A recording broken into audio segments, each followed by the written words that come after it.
Hello friends, इस video में हम देखेंगे ब्लड रिलेशन यानी कि रक्त संबंध का भाग 1 और जानेंगे इसके कुछ महत्वपूर्ण बेसिक कॉन्सेप्ट्स और इसके प्रश्नों को आसानी से कैसे सॉल्व किया जा सकता है, इसके प्रश्नों को सॉल्व करने का तरीका क्या होता है।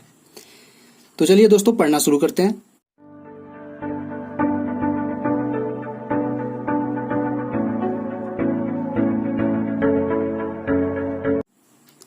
हेलो फ्रेंड्स, मेरा नाम है रोशन और आप सभी का आपकी अपनी यूट्यूब चैनल रोशन की क्लास में एक बार फिर से बहुत बहुत स्वागत है। दोस्तों, आप सभी को पता होगा कि जो एग्जाम्स की तैयारी कर रहे होंगे या फिर जो एग्जाम्स की तैयारी करना चाहते हैं, मैं उनके लिए खासतौर से बता दूं कि ब्लड रिलेशन रीजनिंग का ऐसा चैप्टर है, अगर आप कोई भी एग्जाम दे रहे हैं, चाहे वो एसएससी का एग्जाम दे रहे हैं या फिर बैंक का एग्जाम दे रहे हैं या फिर अपना सुपर टेट की ही आप तैयारी कर रहे हैं, तो ब्लड रिलेशन से एक प्रश्न जरूर आएगा आपके एग्जाम्स में। आप जैसे कि आपको पता है कि सुपर टेट का एग्जाम 2 बार हो चुका है, 2018 में और 2019 में, और दोनों बार रीजनिंग में एक एक प्रश्न रक्त संबंध से आया हुआ है। तो इसकी इंपॉर्टेंस आप समझ सकते हैं कि रक्त संबंध कितना इंपॉर्टेंट टॉपिक है। इसके शुरुआत में इसके कुछ थ्योरेटिकल चीजें बताऊंगा, क्योंकि रक्त संबंध में वो सारी चीजें बहुत ही इंपॉर्टेंट हैं, बहुत ही महत्वपूर्ण हैं। उसके बाद उन कॉन्सेप्ट्स पे आधारित कुछ प्रश्न कराऊंगे इस पार्ट 1 वाली वीडियो में। तो चलिए दोस्तों, सबसे पहले देखते हैं कुछ महत्वपूर्ण संबंध। यहाँ पे देख लीजिए, मैंने सारे संबंध यहाँ पे लगभग जितने इंपॉर्टेंट संबंध होते हैं, महत्वपूर्ण संबंध होते हैं, उनके बारे में मैंने यहाँ पे लिख रखा है। आप इसको देख के लिख लीजिए अपनी कॉपी में। मैं इसको एक एक करके नहीं बताने वाला हूँ, क्योंकि यहाँ पे पढ़ते जाएंगे आपको समझ में आता जाएगा। जैसे यहाँ पे माता या पिता का पुत्र जो होता है उसको भाई, और इसको इंग्लिश में देख लीजिए ब्रदर कहते हैं। इसी तरीके से माता पिता की पुत्री को बहन या फिर सिस्टर कहते हैं इंग्लिश में। उसी तरीके से सारी चीजें यहाँ पे मैंने लिख दी हैं। एक बार आप वीडियो रोक के इसको नोट कर लीजिएगा, जिस कॉपी में भी आप रीजनिंग की कॉपी जो भी बना रहे हैं उसमें आप नोट कर लीजिएगा सारी चीजें। और इंपॉर्टेंट जितने भी बनते हैं यहाँ पे संबंध, उनको सारी चीजों सभी को मैंने यहाँ पे आपके सामने दिखाया है। अभी और नीचे है और दिखा देता हूँ आपको। और इससे अतिरिक्त भी कुछ संबंध बनते हैं। आपको पता है कि इंडिया में ब्लड रिलेशन जो होता है, रक्त संबंध, वो कहाँ तक फैला होता है। तो सारी चीजें यहाँ पे दिखाना संभव नहीं है, परंतु अगर जितने भी इंपॉर्टेंट क्वेश्चंस में आते हैं वो सारी चीजें मैंने यहाँ पे दिखाने की कोशिश की है। तो इसको आप नोट कर लीजिएगा।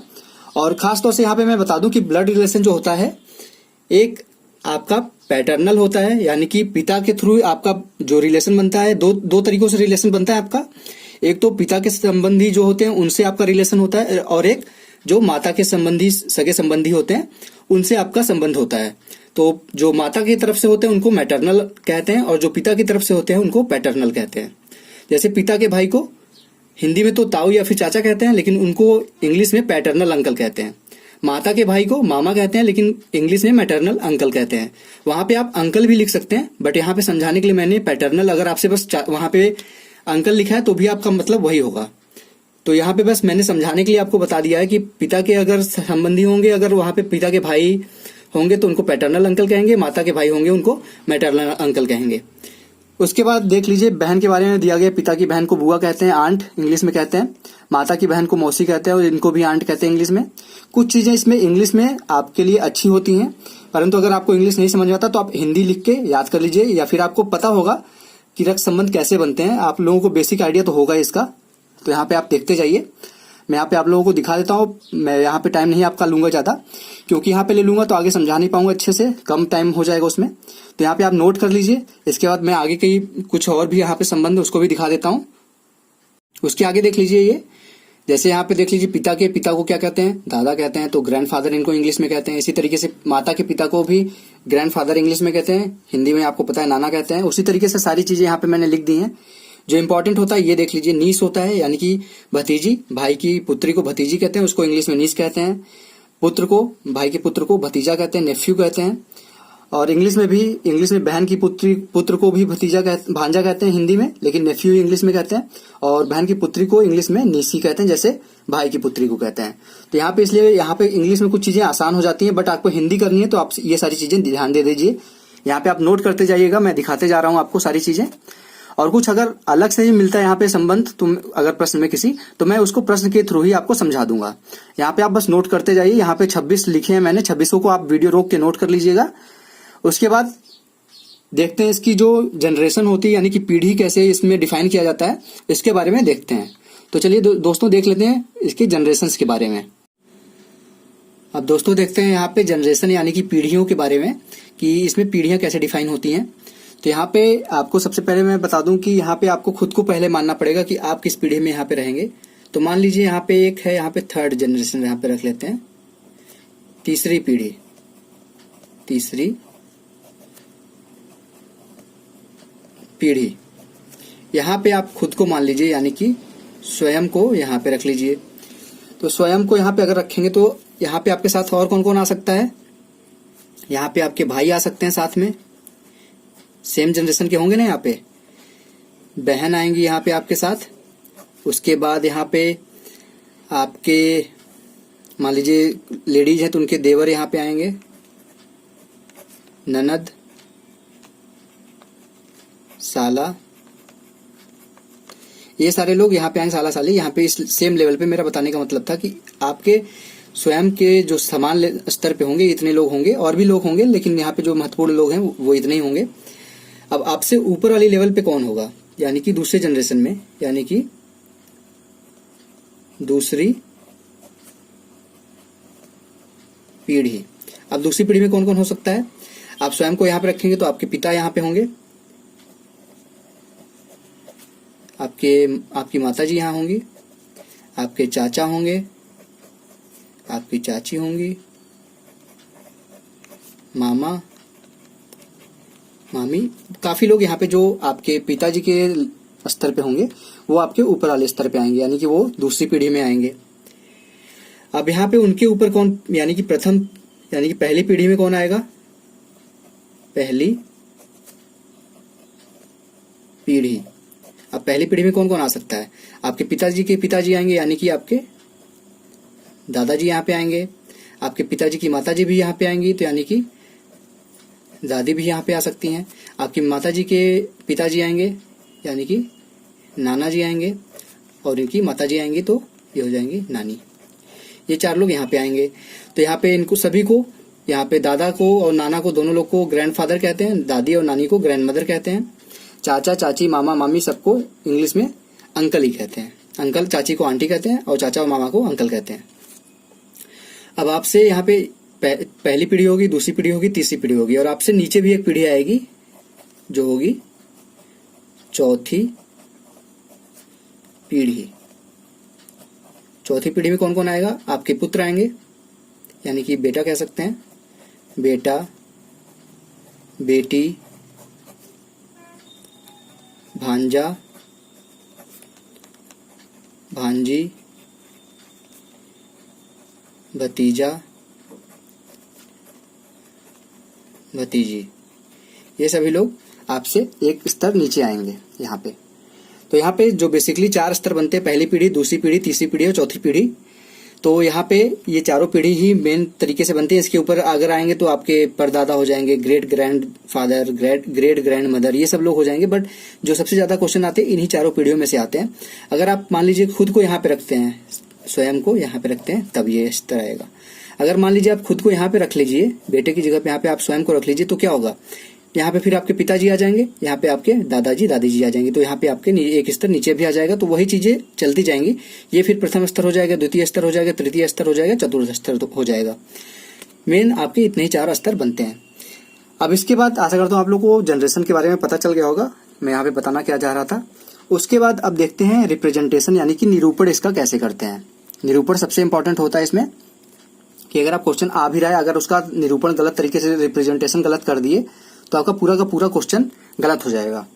तो यहाँ पे जो सभी का अलग अलग तरीका होता है निरूपण करने का, बट मेरा जो तरीका है मैं आपको उसी तरीके से बताऊंगा। वो आप मुझे अच्छा लगता है तो हो सकता है आपको भी अच्छा लगे।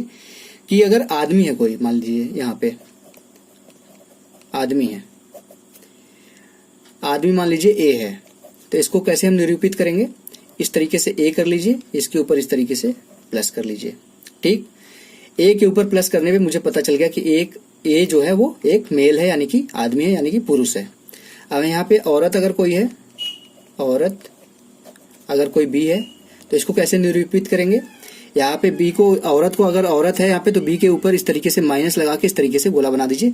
इससे ये पता चलेगा कि ये औरत है, और यहाँ पे आदमी था तो ये प्लस लगा दीजिए, तो ये पता चल जाएगा कि ये आदमी है। तो यहाँ पे आशा करता हूँ आप लोगों को निरूपण भी समझ में आ गया होगा। इसमें निरूपण में एक चीज और आती है कि अगर सेम लेवल में है, आपसे सिंगल सिंगल तो पूछेगा नहीं प्रश्न, आपको प्रश्न में कुछ किसी का संबंध किसी दूसरे से होगा। तो अगर सेम लेवल है, समान स्तर है, समान स्तर है, सेम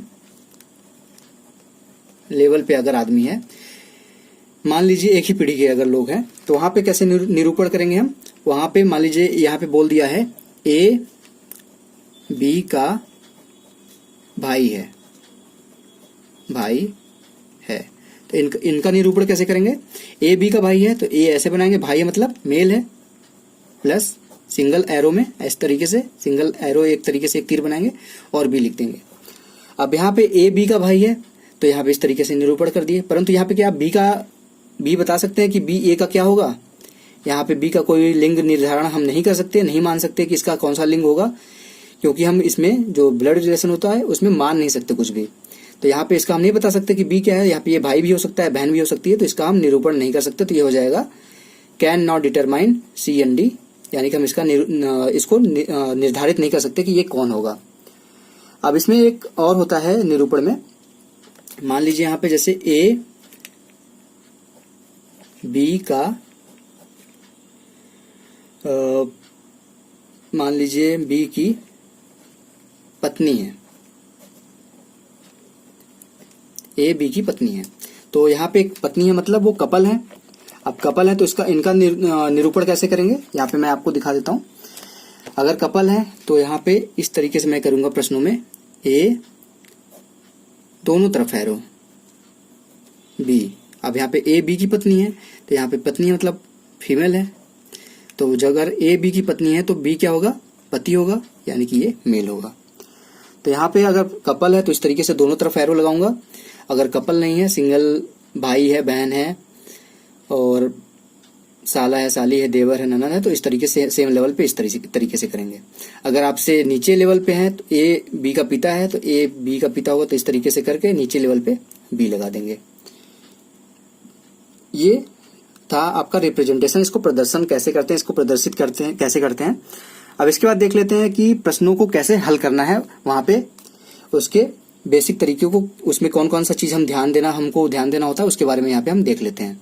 तो चलिए दोस्तों देखते हैं वो कि प्रश्नों को कैसे हल करना होता है स्टेप वाइज। अब यहाँ पे दोस्तों देख लीजिए प्रश्न को कैसे हल करते हैं। यहाँ पे मैंने 3 पॉइंट लिखे हैं, उन तीनों पॉइंट को अगर आप फॉलो करते हैं तो प्रश्नों को आसानी से सॉल्व कर सकते हैं। यहाँ पे देख लीजिए पहला पॉइंट है, प्रश्न को छोटे छोटे भागों में बांट लें। एक छोटा प्रश्न है तो उसको आप आसानी से सॉल्व कर सकते हैं एक लाइन का, परंतु ब्लड रिलेशन में अगर आपसे पजल टाइप का दे दिया, 4-5 लाइन का प्रश्न आ गया, तो आप पढ़ते रह जाएंगे और पढ़ने के बाद कंफ्यूज होते जाएंगे, नीचे तक आप पढ़ते पढ़ते ऊपर की चीजें भूल जाएंगे। तो यहाँ पे एक प्रश्न अगर 4-5 लाइन का है तो उसमें पहले एक लाइन को देखिए, उसको छोटे से भाग में तोड़ लीजिए एक लाइन को और उसको सॉल्व करिए, फिर दूसरे लाइन को करिए, फिर तीसरे लाइन को करिए, फिर लास्ट में जाके सभी को जोड़ दीजिए कहाँ पे वो जुड़ रहे हैं, जिससे आप लोग बड़े से एक प्रश्न को आसानी से सॉल्व कर सकते हैं। उसमें दूसरा ध्यान जो रखना होता है, उसको कोई निरूपण के बारे में होता है कि उसके जो निरूपण होता है, जैसे प्लस है तो क्लियर प्लस दिखना चाहिए, अगर माइनस है तो माइनस क्लियर दिखना चाहिए, अगर लाइन भाई बहन है तो इस तरीके से अगर दिखना चाहिए, भाई बहन नहीं है पति पत्नी है तो इस तरीके से दिखना चाहिए। सारी चीजें अगर क्लियरली आप रिप्रेजेंट करेंगे, दिखाएंगे सही से, बनाएंगे सही से, तो आप प्रश्नों को गलत नहीं करेंगे। क्योंकि कभी कभी होता है कि आप अगर रिप्रेजेंटेशन सही से नहीं करते हैं तो आप प्रश्न करने के बाद भी आंसर गलत लगा देते हैं। ठीक, और सबसे जो इम्पोर्टेंट पॉइंट है वो ये है तीसरा, किसी का लिंग नहीं मानना है आपको, किसी का लिंग निर्धारण खुद से नहीं करना है कि चाहे वो राधा ही लिखा है आपके सामने कि राधा का संबंध उसके भाई से क्या है, तो यहाँ पे ये नहीं मान सकते कि राधा एक लड़की है या फिर राधा एक लड़का है। नाम से कुछ भी नहीं होता, नाम से आपको लिंग निर्धारण नहीं करना है। तो यहाँ पे सबसे जो ध्यान देने वाली चीज है वो यहाँ पे यही है, तीसरा वाला पॉइंट। सबसे ज्यादा जो लोग गलती करते हैं, जो ब्लड रिलेशन के बेसिक्स को नहीं समझ पाते, वो यहाँ पे गलती कर देते हैं कि कोई ऐसा नाम दे दिया गया है जो लड़के का नाम है तो वहां पे उसको लड़का मान लेते हैं, कोई ऐसा नाम दे दिया गया है जो लड़की का नाम है तो उसको लड़की मान लेते हैं, परंतु ऐसा करना नहीं होता ब्लड रिलेशन के प्रश्नों में। जैसे यहाँ पे ही मैंने बोल दिया कि ए बी का भाई है, ठीक, भाई है, तो बी का ए से क्या संबंध है। अब इसको सॉल्व करने के लिए कैसे करेंगे, निरूपण करेंगे। सबसे पहले ए बी का भाई है तो इस तरीके से निरूपित करेंगे, और ए भाई है तो यहाँ पे इस तरीके से लगा लेंगे। लेकिन यहाँ पे पूछ क्या रहा है, तो बताना है आपको बी का ए से क्या संबंध है, इसका संबंध बताना है इससे। तो क्या आप बता सकते हैं इसका संबंध इससे क्या है? यहाँ पे ये भाई भी हो सकता है, यहाँ पे ये बहन भी हो सकती है। तो कैसे बता देंगे कि ये भाई 100% कैसे बता सकते हैं आंसर, ये इसका भाई होगा या फिर ये इसकी बहन ही होगी। तो यहाँ पे इसका निर्धारण नहीं कर सकते, तो यहाँ पे आंसर एक होगा वहां पे ऑप्शन, इसका निर्धारण नहीं किया जा सकता, कैन नॉट डिटरमाइन, इसको नहीं निकाला जा सकता, तो वहां पे आंसर ये होगा। तो ये था प्रश्न को कैसे हल करते हैं। आसानी से ये 3 फॉलो करिए स्टेप, आप आसानी से प्रश्न को सॉल्व कर सकते हैं। अब यहाँ पे दोस्तों देख लीजिए केस 1 है। टोटल इस टाइप ब्लड रिलेशन में टोटल लगभग 5 केस बनते हैं। मैं 5 केस दिखाऊंगा, बट आज की वीडियो में मैं 2 केस दिखाऊंगा, और बाकी के जो 3 केस होंगे वो कल की वीडियो में दिखाऊंगा। तो यहाँ पे देख लीजिए पहला जो केस है वो तस्वीर पर आधारित प्रश्न है। कोई तस्वीर दिखा के कोई कुछ पूछेगा तो आपको उसके हिसाब से आपको बैठाना है सारी चीजों को। तो यहाँ पे देख लीजिए प्रश्न आप एक बार नोट कर लीजिए कॉपी पे, उसके बाद यहाँ पे मैं दूसरे पेज पे आपको सॉल्व करके दिखाता हूँ इसको। यहाँ पे देख लीजिए प्रश्न आपसे प्रश्न बोल रहा है कि एक पुरुष की तस्वीर को की ओर इंगित करते हुए एक औरत ने कहा कि इसके भाई का पिता मेरे दादाजी का इकलौता पुत्र है, बताइए कि उस तस्वीर वाले पुरुष से औरत का क्या संबंध है। तो यहाँ पे आपको बताना है कि उस औरत इशारा कर रही तस्वीर की तरफ, उस तस्वीर वाले पुरुष से, क्योंकि यहाँ पे प्रश्न में दिया है वो पुरुष है और वो महिला है, तो दोनों के बीच संबंध बताना है आपको। तो चलिए दोस्तों, जैसे मैंने यहाँ पे प्रश्न करने का 3 स्टेप बताया था, उसी हिसाब से यहाँ पे सॉल्व करते हैं कि पहले इसके छोटे छोटे भागों में बांटते हैं इसको, और रिप्रेजेंटेशन अच्छे से करते हैं, उसके बाद सॉल्व कर लेते हैं प्रश्न को। तो चलिए दोस्तों देखते हैं इसको सॉल्व कैसे करते हैं। अब प्रश्न में पहला स्टेप क्या फॉलो करना है हमको, क्वेश्चन को छोटे छोटे भागों में बांटना है अगर बड़ा क्वेश्चन है तो यहाँ पे देख लीजिए प्रश्न में क्या रहा है कि वो औरत जो है वो एक आदमी के तस्वीर की तरफ इशारा कर रही है, यानी कि यहाँ पे एक आदमी मान लीजिए, आदमी को मैंने बोला था प्लस से लिखना है, तो आदमी मान लीजिए इसकी तरफ इशारा कर रही है, वो औरत है, तो यहाँ पे कहीं उस औरत को रख लीजिए। यहाँ पे इसको कहीं पे भी रख सकते हैं, ऊपर नीचे कहीं पे भी, लेकिन एक जनरल वे में मैंने यहाँ पे रख लिया है। अब ये औरत क्या बोल रही है इसकी तरफ इशारा करते हुए कि इसके भाई का पिता, इसके भाई कहाँ पे होंगे, यहाँ पे मान लीजिए इसका भाई है, भाई, इसके भाई का पिता मेरे दादाजी का इकलौता पुत्र है। इसके भाई का पिता, यानी कि पिता यहाँ पे जाएंगे, पिता है इसके भाई के, तो ऊपर जाएंगे एक जनरेशन। अब इसके भाई का पिता मेरे दादाजी का इकलौता पुत्र है। इसके दादाजी कहाँ पे होंगे, इसके दादाजी यहाँ पे, इनके पिता होंगे कहीं पे, और इनके दादाजी यहाँ पे कहीं होंगे, 2 जनरेशन ऊपर। इनके पिता के पिता को दादाजी कहेंगे। तो ये बोल रही है ये औरत कि इनके भाई का जो पिता है वो मेरे दादाजी का इकलौता पुत्र है, तो इनके भाई का जो पिता है वो इनके दादाजी का इकलौता पुत्र है। इकलौता पुत्र यानी कि जो ये आदमी होगा वही आदमी यहाँ पे होगा। अब दोनों को हम ऐड कर देते हैं, जोड़ देंगे। तो यहाँ पे नीचे जोड़ के आपको दिखा देता हूँ। यहाँ पे इस तरीके से प्रश्न बना था, इस तस्वीर की तरफ इशारा करके बोल रही थी कि इसके भाई का जो पिता है, भाई का पिता है वो इसके दादाजी का, यहाँ पे अब जुड़ जाएगी, ये इसकी बहन हो जाएगी, क्योंकि यहाँ पे बोला है कि ये औरत है, तस्वीर कोई के और एक औरत इशारा करके बोल रही है कि इसके भाई का जो पिता है वो इसके दादाजी का इकलौता पुत्र है। तो ये इसके भाई का पिता जो है वो इसके दादा का इकलौता पुत्र है। इकलौता पुत्र मतलब इसके दादाजी के पास सिर्फ एक पुत्र है, तो यहीं पे आएगा वो आदमी, जिससे ये पता चलता है कि ये दादाजी हो गए, ये पिता हो गए, और ये पिता है तो ये इसका भाई है, तो ये इसका भाई है, तो ये जो भाई है ये इसका भी भाई होगा। तो यहाँ पे ये हो जाएगी बहन, और यहाँ पे ये भाई है तो ये हो जाएगा भाई। तो यहाँ पे आपसे पूछ रहा है प्रश्न में कि उस तस्वीर वाले पुरुष से औरत का क्या संबंध, इससे इसका संबंध पूछा है, तो ये हो जाएगी इसकी बहन। यहाँ पे इसका ये आंसर आ जाएगा। आशा करता हूँ आप लोगों को समझ में आ गया होगा। अब चलते हैं, देखते हैं केस 2 क्या है, उस पर आधारित प्रश्न कैसे सॉल्व करते हैं। अब यहाँ पे देखिए दोस्तों, दूसरा केस है, केस 2 है, इशारे पर आधारित प्रश्न। हम किसी की ओर इशारा करके कुछ बोलते हैं, उसी के हिसाब से आपको वहां पे संबंध बताना होता है। तो यहाँ पे देख लीजिए, बस में बैठी एक लड़की की ओर इशारा करते हुए एक आदमी ने मतलब वो मेल है, इससे ये पता चलता है, अपने मित्र से कहा वह मेरे पिता की पत्नी के इकलौते पुत्र की पुत्री है। अब इस देखिए आपको क्या तोड़ना है, यहां से लेके यहाँ की चीजों को तोड़ना है आपको। वह मेरे पिता की पत्नी के, पिता की पत्नी मतलब उसकी माता के, यहाँ पे रख लीजिए वो आदमी है, ठीक, मेरे पिता के पत्नी के, मेरे पिता के पत्नी, यानी कि इस तरीके से हो जाएगा। यहाँ पे कपल है, पत्नी की इकलौता पुत्र है, इकलौते पुत्र की पुत्री। इकलौता पुत्र इसमें कौन होगा? अब यहाँ पे एक पुत्र ऑलरेडी है, तो इकलौता पुत्र है तो और कोई पुत्र तो हो नहीं सकता, यानी कि वो खुद की बात कर रहा है। यहाँ पे वो स्वयं की बात कर रहा है कि वह मेरे पिता के पत्नी के पुत्र की इकलौते पुत्र की पुत्री है, यानी कि इकलौता पुत्र ये होगा और पुत्री यहाँ पे आ जाएगी। अब बताना क्या है आपको, लड़की उस आदमी से कैसे संबंधित है। ये लड़की इस आदमी से कैसे संबंधित पूछ रहा है, तो ये लड़की इस आदमी की क्या होगी, ये इस लड़की की इस आदमी की पुत्री हो जाएगी, पुत्री। ठीक, आशा करता हूं आप लोगों को समझ में आ गया होगा कि यहाँ पे ये बोल रहा है, ये आदमी स्वयं के लिए यहाँ पे बोल रहा है। स्वयं कैसे पता चला कि स्वयं के लिए बोल रहा है कि वह मेरे, इस लड़की की ओर इशारा करके कह रहा है वह मेरे पिता के, मेरे पिता यानी कि ऊपर जाएगा यहाँ पे रिलेशन, मेरे पिता के पत्नी की, यानी कि यहाँ पे पत्नी हो गई इनकी। इकलौता पुत्र यहाँ पे बोल दिया, इससे यहाँ पे क्लियर हो गया कि इस यहाँ पे और कोई भाई इसका नहीं है, तो यहाँ पे इकलौता पुत्र ये है, इकलौते पुत्र की पुत्री है। यहाँ पे ये कंफर्म हो गया कि ये लेडीज है। तो यहाँ पे पूछ रहा है कि इस लड़की का इससे क्या संबंध है, तो ये लड़की इसकी लड़की होगी, पुत्री होगी, तो यहाँ पे ये पुत्री हो जाएगी। तो आशा करता हूँ आप लोगों को समझ में आ गया होगा इशारे पे आधारित प्रश्न कैसे होते हैं। अब यहाँ पे आज की वीडियो खत्म करते हैं, परंतु यहाँ पे मैं बता दूं कि मैं कल की वीडियो में क्या क्या बताऊंगा। कल की वीडियो में मैं आपको बातचीत पर आधारित प्रश्न बताऊंगा। पहला, बातचीत पर आधारित प्रश्न। दूसरा क्या होगा इसमें, दूसरा जो चौथा केस होगा, 2 केस आज पढ़ चुके, तीसरा केस ये हो गया। चौथा केस कौन सा होगा, तथ्य दे दिया गया है, कोई इंफॉर्मेशन दे दी गई है, उस पर आधारित होगा। और तीसरा जो है सबसे इंपॉर्टेंट, थोड़ा सा टफ होता है, इसमें गणितीय संकेत होते हैं। जैसे कि बोल दिया जाएगा वहां पे कि यहाँ पे पहले मैं लिख देता हूं, गणितीय संकेत। जैसे A+B दे दिया गया यहाँ पे, अब बोल दिया गया कि A B की माता है या फिर A B का पिता है। इस तरीके से संकेत में दे देगा वो इन्फॉर्मेशन, आपको उसको सॉल्व करना होगा। इसको पहले बनाना होगा कि ये क्या है, उसके बाद इस तरीके से उसको ड्रॉ करना होगा। तो ये तीन चीज बताऊंगा मैं कल के वीडियो में, 3 केस।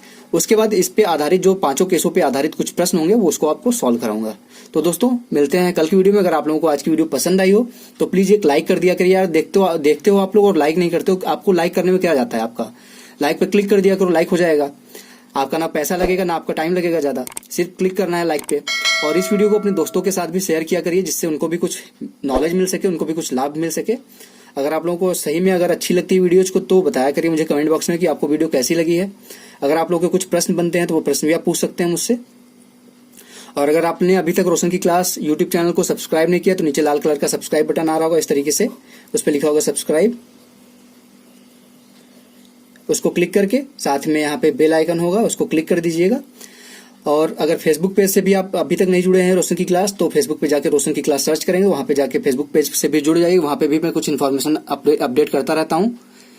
तो दोस्तों मिलते हैं कल की वीडियो में, तब तक के लिए आप लोगों का बहुत बहुत धन्यवाद। जय हिंद, वंदे मातरम।